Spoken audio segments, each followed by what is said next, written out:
y control de la COVID-19 en la nueva normalidad. Todos por Cuba. El sector agropecuario y campesino de Santiago de Cuba y el país asumen las transformaciones de la tarea ordenamiento en el sector. Otros detalles en el reporte del periodista de la CMKC, Camilo González. Que la totalidad de los campesinos estén orientados e informados de cada detalle del ordenamiento que desde el 1 de enero empezó a aplicarse en nuestro país ha sido una prioridad para las direcciones municipales de la ANAC de la provincia de Santiago de Cuba. Así lo ratificó Enidio González Rodríguez, presidente del comité de la ANAC en el santiaguero municipio de Guamá. Lo importante que estamos desarrollando con esta tarea es que no se nos quede un campesino que no esté informado, que no esté orientado sobre esta tarea de ordenamiento. Primero le dimos una capacitación, un seminario a todos los presidentes de cooperativas y presidentes de organizaciones de base donde se le explicó cómo iba a funcionar y cuál era el objetivo de la tarea de ordenamiento. Eso se le ha venido dando seguimiento. Se analizó también con aquellas cooperativas que no tenían la solvencia económica para enfrentar este inicio, para que se le aprobara el crédito puente. Eso se le aprobó, tuvo mucha aceptación por nuestros cooperativistas y en el caso de la CCS también se trabajó con la Junta Directiva de las organizaciones de base y con aquellos campesinos que realmente no tenían la posibilidad de iniciar el año. También se le recogió la relación, eso se le entregó al Ministerio de Trabajo, también para darle tratamiento a esos campesinos que hoy no pueden enfrentar la tarea de ordenamiento en el caso de la parte económica. Enidio, y en relación con los precios de las producciones, ¿cómo se ha discutido? ¿Qué se ha visto con los campesinos? Es una tarea que se está trabajando, todavía no una tarea terminada. Hay mucha expectativa con los precios, fundamentalmente del café, tiene unos precios estimulantes. Nosotros ahora le estamos explicando al campesino que con ese precio lo que hay que sembrar más café, hay que cosechar más café, que el país lo necesita. Y sobre esa tarea estamos trabajando. El precio también de los otros productos agropecuarios también ha sido de mucha aceptación, aunque hay algunos precios que todavía el campesino considera que se deben revisar, como es el caso de la yuca y el boniato. Tú sabes que es un municipio totalmente montañoso y no es lo mismo producir una yuca en la montaña que producirla con tecnología en el llano, y sobre ese tema ellos tienen sus preocupaciones, pero bueno, nosotros nos toca orientarles y que eso se está revisando y yo espero que se revise en ese caso los precios. Totalidad de los campesinos santiagueros reciben información precisa acerca del ordenamiento a que es sometido el país. Camilo González para el Sistema Informativo de la Radio Cubana. 7 de la mañana, 13 minutos. A propósito de los cambios que hoy se implementan en la nación, en el municipio espirituano de Jatibonico, los inspectores de precios controlan el cumplimiento de las nuevas medidas. Desde la planta radial de ese territorio nos informa Oscar Salavarría. Sí, gracias. Saludos. Luego de entrar en vigor el Acuerdo 615 de 2020 del Consejo de la Administración del Poder Popular en Jatibonico, que establece precios y tarifas máximas a aplicar para las formas de gestión no estatal, el Cuerpo de Supervisión Integral aquí trabaja para hacer valer lo establecido. Haciéndole llegar a todos los trabajadores por cuenta propia, incluye puntos de agricultura urbana, del sector del transporte, de los precios. Primero se efectuó de forma digital, se mandaron a imprimir los listados de cada uno de ellos y se los estamos haciendo llegar también. Elier Verdecia Mestre, al frente de la Dirección Integral de Supervisión en Predios Jatiboniquenses. La Dirección Integral de Supervisión está visitando, haciendo recorrido por todos los puntos de agricultura urbana y por el sector del trabajo por cuenta propia en el control y fiscalización del cumplimiento de estos precios. Verdecia Mestre aclaró que este proceso de actualización de precios también se lleva a cabo en las placitas y mercados estatales y en el sector del comercio y la gastronomía. La fuente ejemplificó en el caso de violar el precio establecido para un producto tan demandado como la malanga. Se le aplicaría el decreto 227 con un incremento de la cuantía de la multa. La multa que establecida es 100 pesos y se le aplicaría 150 pesos. Pero además de eso, a este punto, se le solicitaría la correspondiente medida administrativa, además de la multa, la medida administrativa con la granja urbana, que es el organismo rector de la actividad. Con respecto al transporte privado desde Santi Espíritus, Jatibonico y otros destinos, el directivo puso puntos sobre las IES. Arroyo Blanco, 15 pesos las máquinas, las camionetas, 10 pesos y los camiones, 10 pesos también. Jatibonico, Santi Espíritu, en el caso de las máquinas, desde aquí de Jatibonico a Santi Espíritu, 30 pesos la máquina, las camionetas, 20 pesos y 15 pesos los camiones. En el caso de Jatibonico, Ciego y de Ávila, las máquinas 50 pesos las camionetas 30 pesos y los camiones 20 pesos. Inspectores jatiboniquenses velan por la correcta aplicación de los nuevos precios y tarifas máximas a aplicar para las formas de gestión no estatal. Oscar Salavarría Martínez, por el Sistema Nacional de la Radio Cubana. La periodista Libby Barceló comenta esta mañana acerca de la tarea ordenamiento y los retos que implican los nuevos tiempos. A partir del recrudecimiento del bloqueo norteamericano y el incremento de los niveles de consumo de la población provocados por la pandemia, se vislumbró un entorno complejo en la dinámica económica. Comenzaron a escasear determinados productos de primera necesidad y con ello el alza progresiva de los precios en el mercado informal.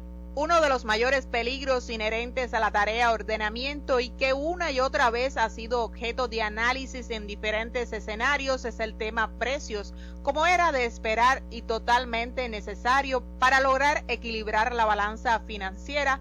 Los precios deben crecer en el orden del crecimiento de los salarios. Una subida excesiva de precios conllevará niveles de inflación que echarán por tierra el trabajo realizado, pues como en el ajedrez, cada movimiento en el tablero cuenta y puede cambiar el rumbo de la partida. Lejos de ordenar el mercado, crecerá la especulación, los precios abusivos y el trabajo volvería a ser la pieza de menor valor en esta partida. El ordenamiento pretende transparentar los hechos económicos y conocer los costos reales de las empresas. Sin embargo, el incremento de las utilidades sustentado sobre precios sobrevalorados solo acentuaría los niveles de ineficiencia y, lo que es peor, volveríamos al punto de partida con una economía totalmente deformada. La pregunta es cómo hacer más eficientes las empresas estatales. Digamos que este es el principal escollo a vencer para que la economía comience a dar señales de una recuperación gradual y paulatina. Lo primero, a mi juicio, es asumir una actitud flexible y de adaptabilidad, porque las reglas del juego han cambiado. Habrá que salir a buscar financiamientos, habrá que apostar por la innovación tecnológica, por ser más proactivos en las negociaciones y buscar abaratar los costos de producción. Quizás desde afuera resulte sencillo opinar sobre qué debemos o no hacer, pero lo cierto es que las cosas tienen que funcionar diferente.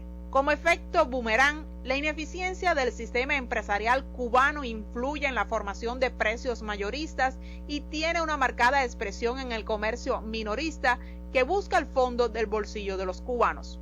Habrá que analizar a punta de lápiz cada precio fijado, bajar los márgenes comerciales de cada producto, incluso velar por la calidad de los mismos. Definitivamente tendremos que cambiar.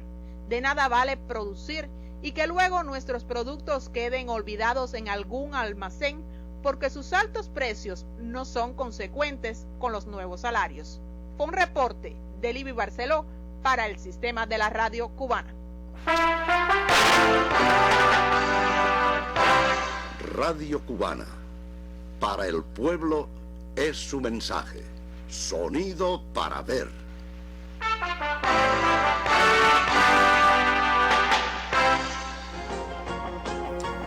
7 de la mañana, 18 minutos. Diferentes proyectos ejecuta el grupo empresarial villaclareño Biclar. Con los detalles, la periodista de la CMHW, María Teresa Valdés.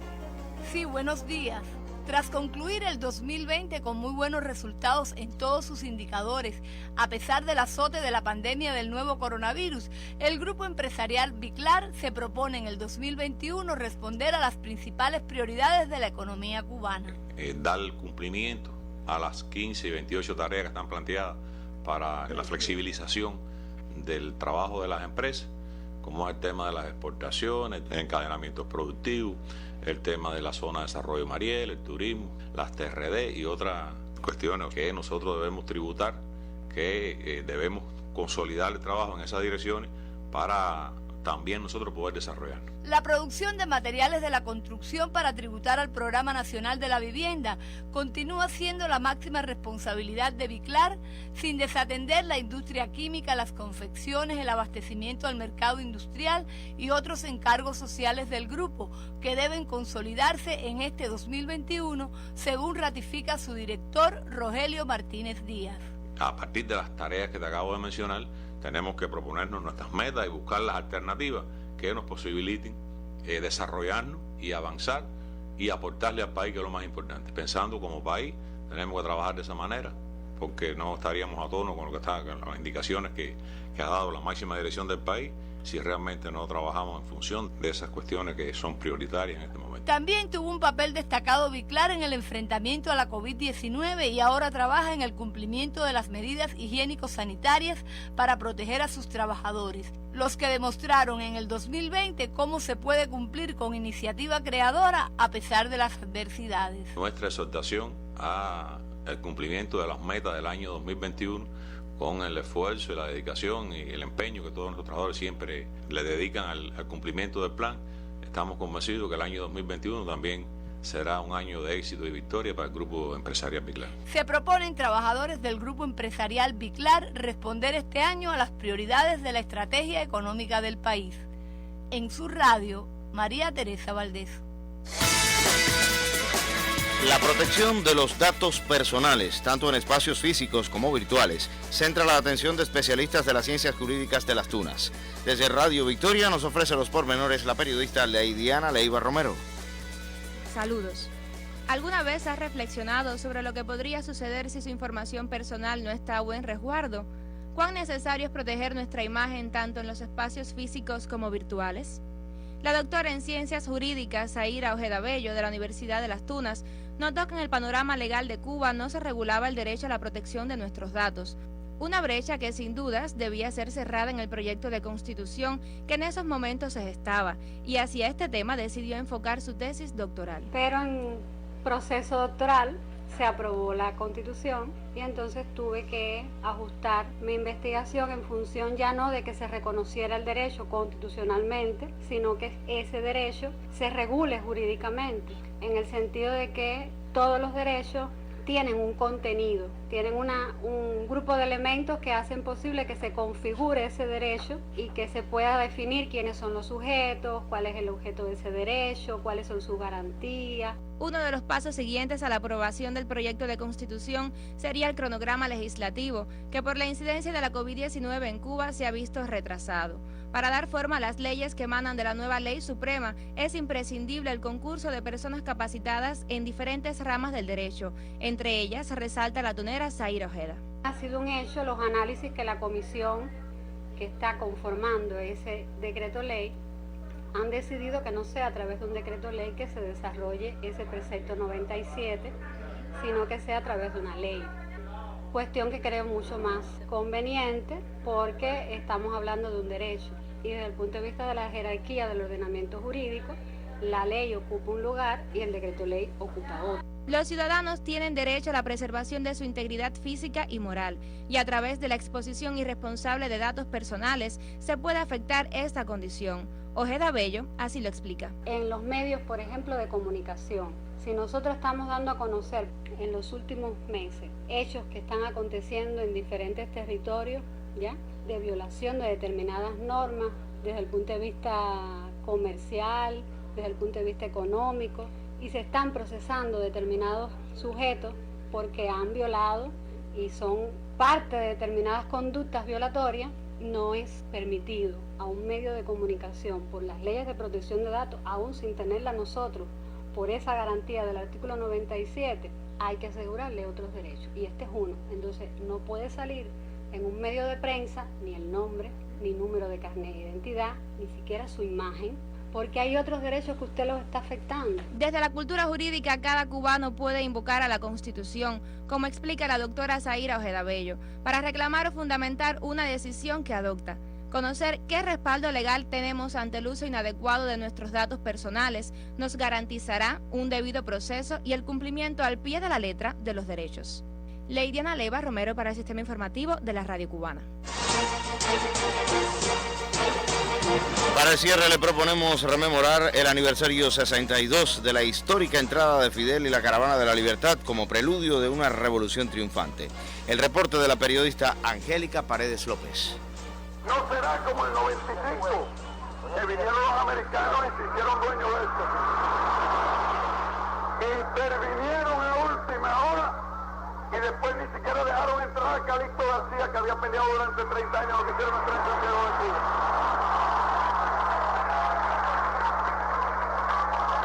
No será como en el 33, que cuando el pueblo empezó a creer que una revolución se estaba haciendo, vino el señor Batista, traicionó la revolución, se apoderó del poder e instauró una dictadura por 11 años. No será como en el 44, año en que las multitudes se enardecieron creyendo que al fin el pueblo había llegado al poder, y los que llegaron al poder fueron los ladrones. Ni ladrones, ni traidores, ni intervencionistas. Esta vez sí que es la revolución.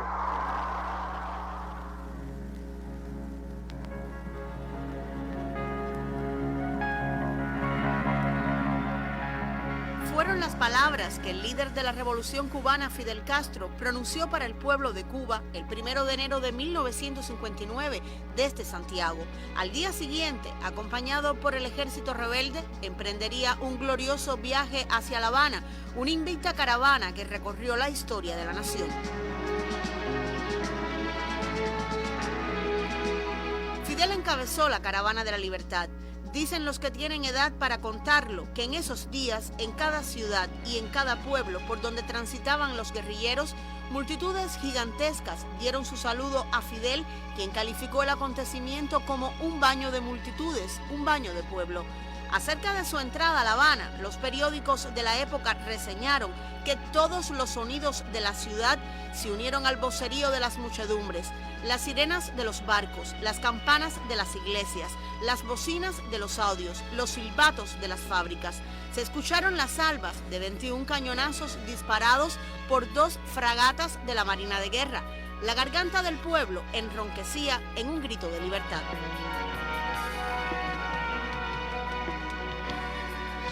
El punto final del histórico recorrido fue el 8 de enero de 1959 en el campamento militar de Columbia, bastión de la tiranía batistiana. Lo que ocurrió allí lo recuerdan los más veteranos y los más jóvenes lo han aprendido de la historia de una nación que no olvida cómo llegamos hasta aquí. En la memoria de muchos permanecen las nítidas imágenes con el vibrante discurso del comandante en jefe, la presencia cercana del intrépido y valeroso Camilo Cienfuegos y la simbólica paloma en el hombro de Fidel. Y como expresó el general de ejército Raúl Castro unos años después del triunfo de 1959, la revolución cubana resistió cualquier obstáculo gracias a la firme voluntad de su pueblo pese a todas las adversidades.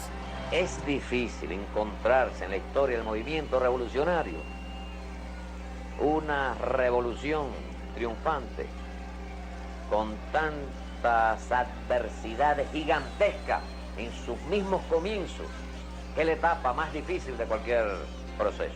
Cuando la Caravana de la Libertad entró a La Habana el 8 de enero de 1959, Fidel advirtió que en lo adelante todo sería más difícil, y así fue.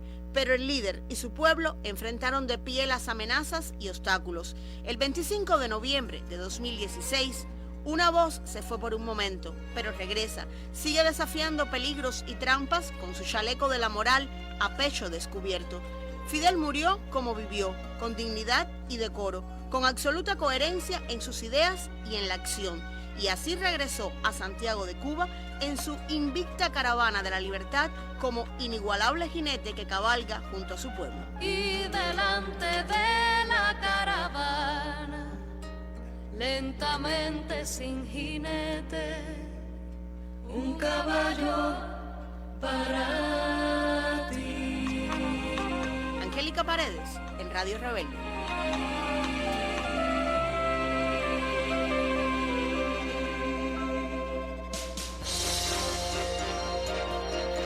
Así se despide Todos por Cuba. Trabajamos en esta emisión Guillermo Piñeiro, Gabriel Silva, Manuel Ramírez Heras y un servidor, Magdiel Pérez Labrada, quien a nombre de todos les desea una excelente jornada. Fuerza Cuba, que nos recuperaremos y venceremos. Radio Cubana, sonido para ver.